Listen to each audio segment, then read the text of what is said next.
초대형 산불로 인해서 최악의 국가 재난 상황이 지속되고 있습니다.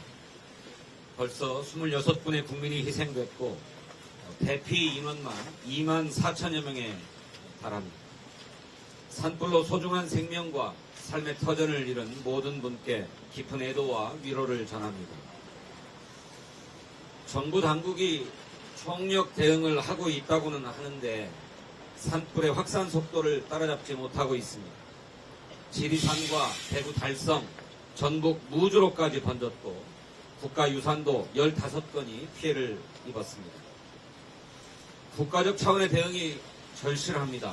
무엇보다 인명피해가 발생하지 않도록 선제적인 대피 조치와 추가 피해를 막기 위한 실효적인 대책에 만전을 기해야 할 것입니다. 어제는 진화용 헬리콥터가 추락해서 70대 조종사 한 분이 목숨을 잃었습니다. 그 헬기는 지방자치단체가 임차한 것으로 기체의 나이가 30년이 된 노후 기체였다고 합니다. 정확한 원인을 조사해야겠지만 진화용 헬기 노후화와 정비 문제는 어제 오늘 일이 아닙니다. 2023년 기준으로 산림청이 보유한 헬리콥터 47대 중에 기령이 20년을 초과한 헬리콥터가 31대 66%였습니다. 30년 초과 헬기도 9대에 달했습니다. 2013년에서 2023년까지 산불 진화 중에 헬리콥터가 추락한 사례는 10건으로 연평균 한 대꼴입니다. 이런 상태로는 점차 대형화, 장기화되고 있는 산불에 제대로 대응할 수가 없습니다. 민주당은 충분한 대책과 재발 방지를 위해서 산불 추경을 추진하겠습니다.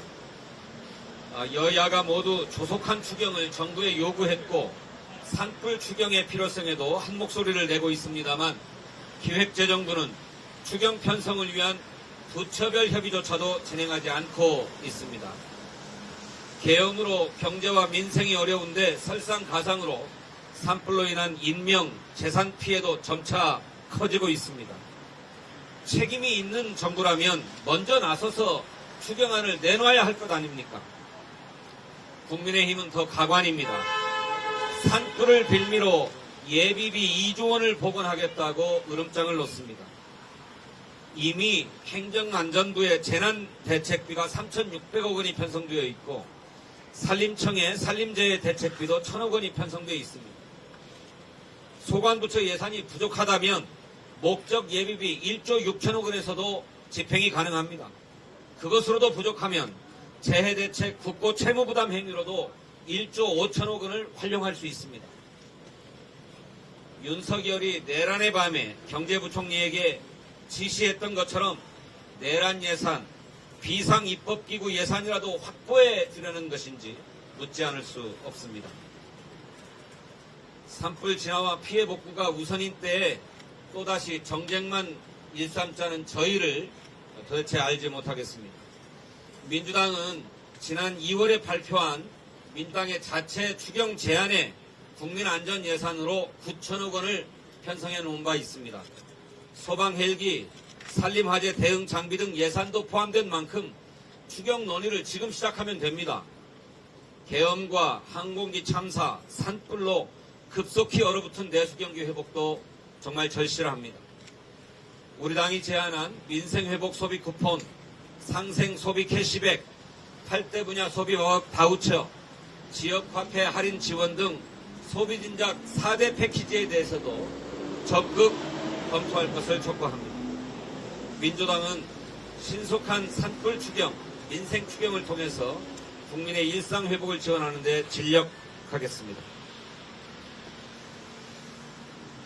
법원이 이재명 당대표에 대한 항소심에서 정치검찰의 주장 모두를 배척하고 무죄를 선고했습니다. 무리한 기소에 납득되지 않았던 판결을 했던 1심과 비교해서 지극히 상식적인 결과입니다. 이것은 윤석열 정권의 반인권적 정적 제거용 정치 기소가 법원으로부터 유죄 판결을 받은 것이다 라고 평가될 수 있습니다. 정적 제거를 위해서 검찰권을 총동원해서 먼지 털듯 수사한 것 자체가 국가폭력입니다. 검찰은 1심에서 인식을 처벌할 수 없다는 반박이 제기되자 교유행위라는 사전에도 없는 말로 공소장을 변경했습니다. 공직선거법은 다행히 무죄 판결을 받았지만 이 대표를 향한 정치검찰의 폭력은 현재도 진행 중입니다. 이 대표 본인은 8개 사건에 12개 혐의로 5건의 재판이 진행 중이고 그 배우자 역시 법인카드 10만 4천 원을 사용한 혐의로 기소되어 있습니다. 민주화 이후 검찰이 이토록 정치 기소와 표적 수사, 정치 보복을 남발한 적이 있습니까? 국가범죄의 공소시효를 폐지하고 철저하게 처벌하는 법안이 필요합니다. 원내 제1당 당 대표도 이토록 대놓고 탄압을 하는데 일반 국민이야 오죽하겠습니까? 국회는 반인권 국가범죄의 시효 등에 관한 특례법을 통과시킨 바 있습니다. 이에 대해서 윤석열의 대행이었던 최상목 부총리가 거부권을 행사해서 제2표결을 남겨두고 있습니다. 좌고우면할 이유가 없습니다. 민주당은 제2표결을 통해서 조속히 이 법을 통과시키겠습니다. 더는 국가폭력에 의한 범죄로 피해를 입는 국민이 없도록 하겠습니다. 한 말씀만 더 드리겠습니다. 어제 2인 체제의 방송통신위원회가 EBS 사장의 위법 자벽 시비가 큰 신동호 EBS 이사를 임명했습니다. 불과 이틀 전에 민주당이 알박기 인사 명단을 공개하면서 경고했건만 탄핵 선고가 지연되는 상황을 틈타서 한 자리라도 더 차지하려는 모렴치한 작태를 보였습니다.